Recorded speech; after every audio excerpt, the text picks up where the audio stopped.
So with that, I'm going to turn this over to Christine Hagler. Take it away. Well, I guess we have to start with I did not go to the University of Toronto.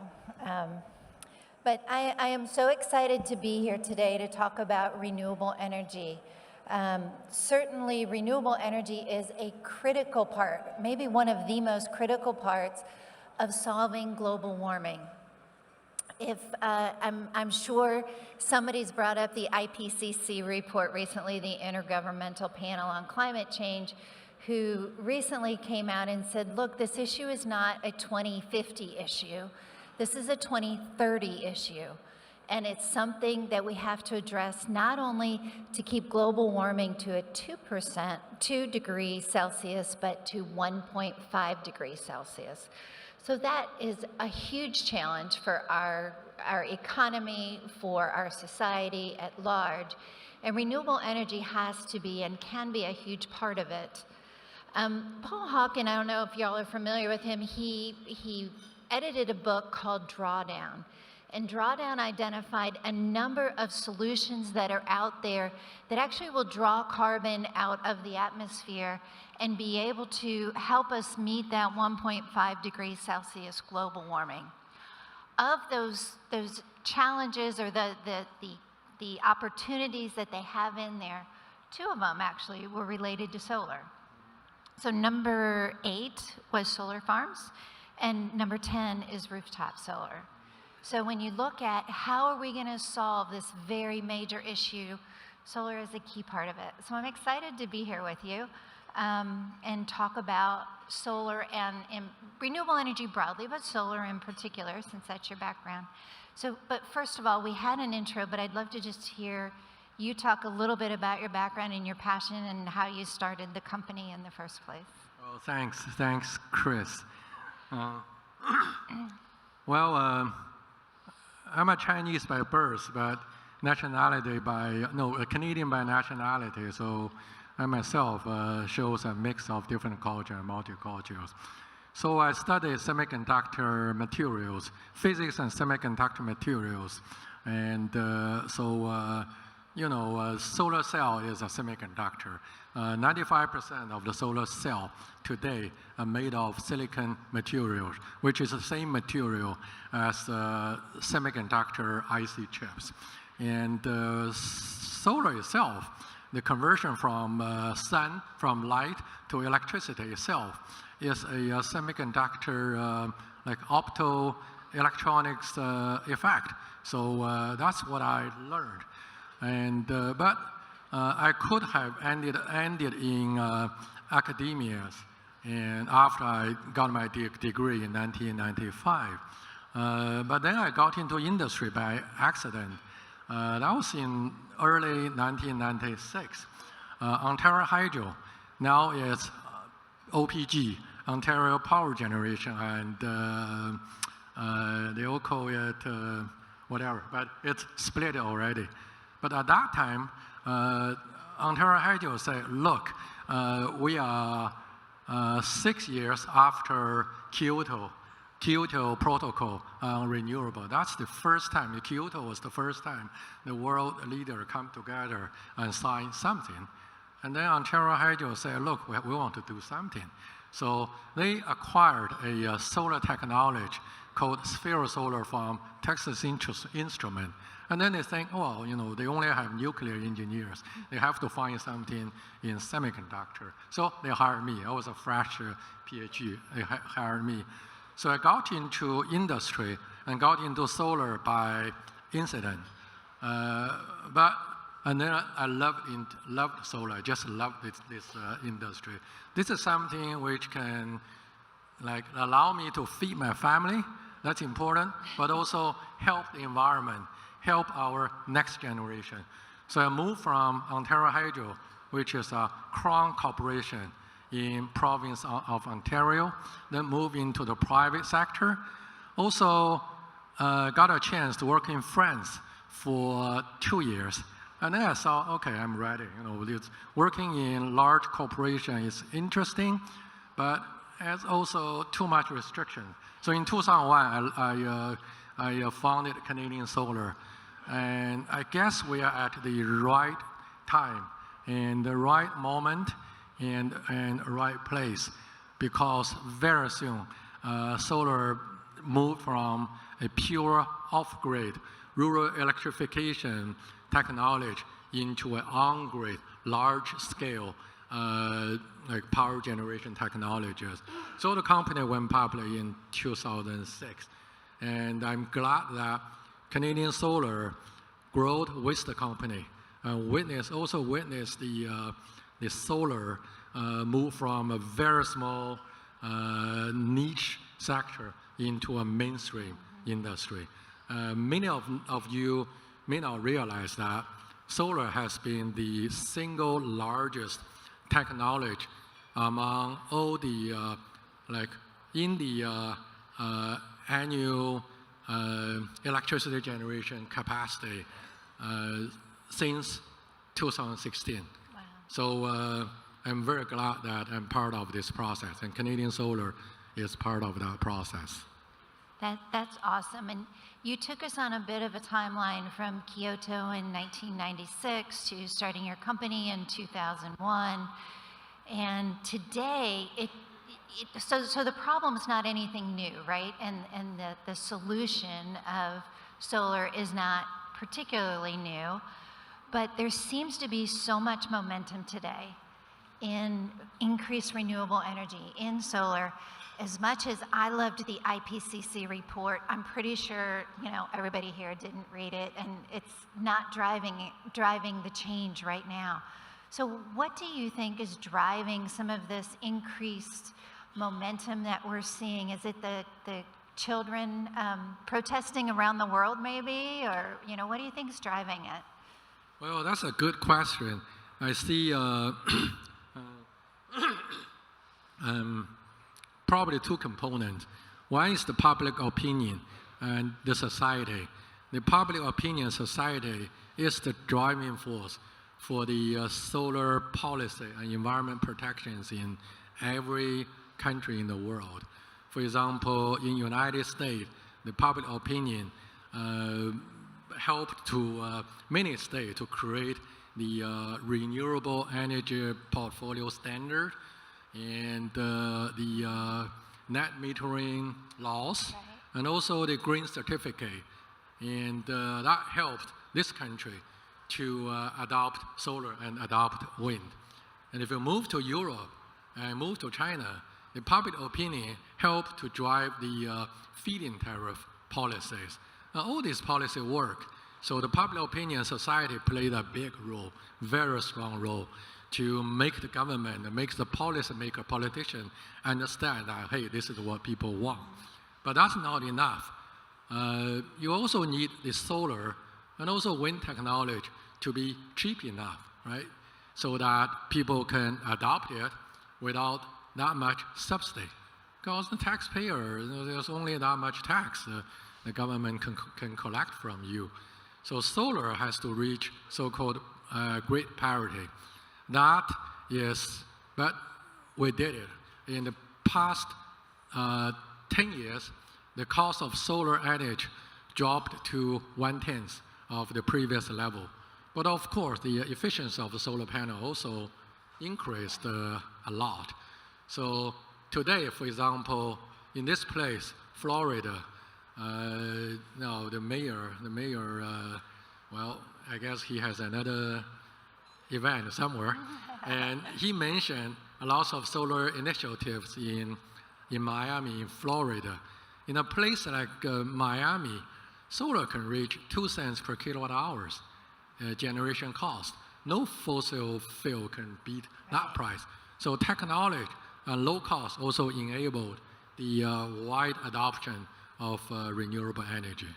Right. So we talked about this when we were prepping a little bit. So there's no excuse that says something more sustainable is more expensive, because clearly it's not, especially when we're talking about solar. Well, you talked about the renewable energy portfolio standards. How about something like RE100, the project where corporations are making a commitment to go 100% renewable energy? How is that impacting things? Yeah, the RE100 our renewable energy 100 is a United States initiative. That's the great contribution from this country. I think it started like 2-3 years ago, a little bit longer than that, a little bit longer than that, but it get adopted by many companies. The RE100 is a very simple, I think it's a very simple organization. Whoever participates in the RE100, the companies, they have to set a target to achieve 100% renewable by a certain date. But it doesn't have to be tomorrow. It can be 5 years, 10 years, but you have to set your own target. And you have to be transparent. First of all, you have to tell people, tell the world, what is your energy mix today, and what's your action plan. Sometimes it takes 5 years or 10 years, depending on the country, depending on the location, but doesn't matter as long as the action's there and target is there. Now, Canadian Solar started to ask our suppliers, our partners, to go for RE100. There was one example last year. We're installing, upgrading our ERP system. So we're selecting the consultant, and one of them is a US company. Well, it's IBM anyway. So their senior VP come to see me, and I asked, hey, are you part of the RE100? And he didn't know. He said, we must be, but I have to check with my social responsibility guys. But next day, he sent me, hey, yes, we are one of the RE100. And I also got a confirmation from my team, because I checked with our marketing department too. And they say, look, yeah, IBM is part of the RE100 list. Okay, so they got the contract. So, but on the other hand, RE100 is not a burden anymore. As I just mentioned, solar become the lowest cost electricity already. So by direct purchasing renewable, you actually reduce the cost of your electricity. Okay, so those of you that want more business with Canadian Solar, make sure that you've committed to RE100 going forward. So we talked about what needs to be in place is reasonable pricing for the solar. We talked about that it's being driven by by Kyoto protocols and by the children who are protesting, by consumers, people demanding that this is something we need to do. What else needs to be in place from a policy, or, there's always the political side that, the U.S. has imposed tariffs on importing Chinese solar panels. In order to have a robust market, what else has to be in place? I would name two. There are still lots of challenges, no question. But I will name two challenges. One is trade barriers, as you mentioned. Free trade will definitely help to reduce the cost of renewable energy, will help the wider adoption of solar, of renewable energy. Now, unfortunately, United States slashed a 25% so-called Section 201. There was many sections anyway. This one is called Section 201, safeguard duty on solar import from every country, not just Chinese, but every country. And Canada is also included. Despite of NAFTA or USMCA, right? That's the new name, right? And despite all this agreement, also despite that Canadian import is only account for less than 1% of total solar import in the United States. But there's a duty. If we bring any solar panel from Canada to US, well, we have to pay 25% duty. But it's the US customer, US consumers who shoulder this cost. It's not manufacturers. It's really, eventually, it's all get transferred into the consumer's shoulder. So that's one thing. I think free trade is very important. Be open-minded. Free trade will help. And the second is policy. You mentioned policy. The change of policy or the uncertainty of policy hurt the development and also hurt the investment confidence. I can name a few countries. There has been some switch of policies due to change of government. It's not just one country, but a few countries. Every switch like that can cost a few years of slowdown, and it hurt the investors' confidence. Also, the banks will take a few more years to get back to that country.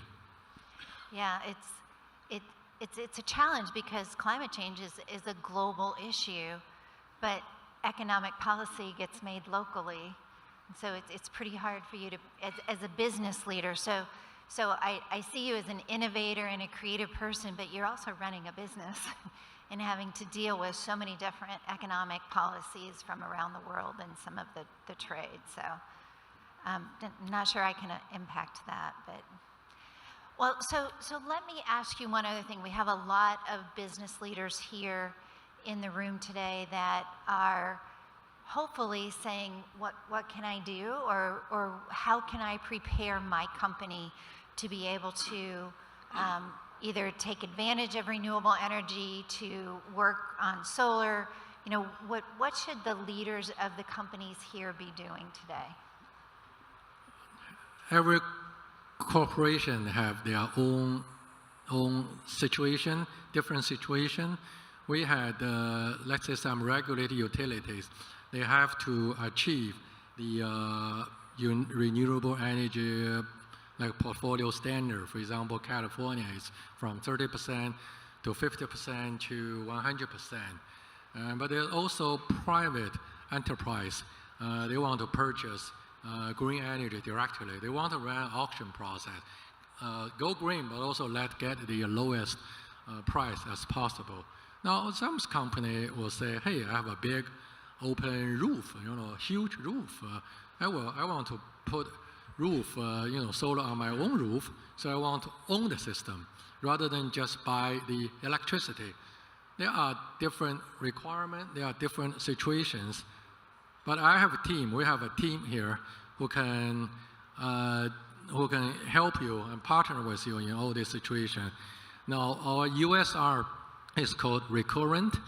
Now, we have Vincent, Plaxico, Vincent, and we also have a Miami local, Alejandro Marono, is the Spanish name? They can help you. So the team is important. We have a team here. So you have a specific need or specific questions, talk to our teams. Awesome. Okay, well, one last question before I let you go. Look into your crystal ball. What does the solar market look like in 5 years, and what's going to have to change to get you there? For the first 4 years, every year, I say that in my speech, some forum or some conference speech, I say, look, we just had a record-breaking year. Right? In 2006, I say, look, we had a record-breaking year because in 2015, solar reached 50 gigawatt new installation per year. We could never imagine 50 gigawatt. And then in 2017, I said, look, last year, 2016, solar became the number one technology among all the new power generation technology, new installation. It's more than nuclear, more than hydro, more than coal-fire, more than wind, more than everything. So that's another record. And then 2017, 100 gigawatt solar were installed around the world. So 2015 to 2017, it doubled. And 2018 is also more than 100 gigawatt. I think solar will at least maintain this level and probably go to maybe 200 gigawatts, 300 gigawatt, and maintain on that level for 20 or 30 years. And until it achieve some of the forecast says you will eventually achieve 24-25% of the total energy consumption by 2040 or 2050. I didn't say that. Some third-party firms say that. So achieve this number will require solar to maintain at this kind of installation speed for the next 20 to 30 years. But then some of the early solar installation will reach the end of its lifetime. The mayor said the solar panel usually lasts for 20 to 30 years. Then you have to replace it, right? So you will have an existing market to work with. Now, by the way, Canadian Solar is introducing a 40-year lifetime solar panel. Next year, talk to our salespeople. We will get you a, we will have something which beat the mayor's expectation. That sounds great. And we hope your continued success so it hits in 2030, not 2040 or 2050 when we may run into some issues. So thank you so much for taking the time today. And would everyone please join me in thanking Dr. Chu? Thanks, Chris.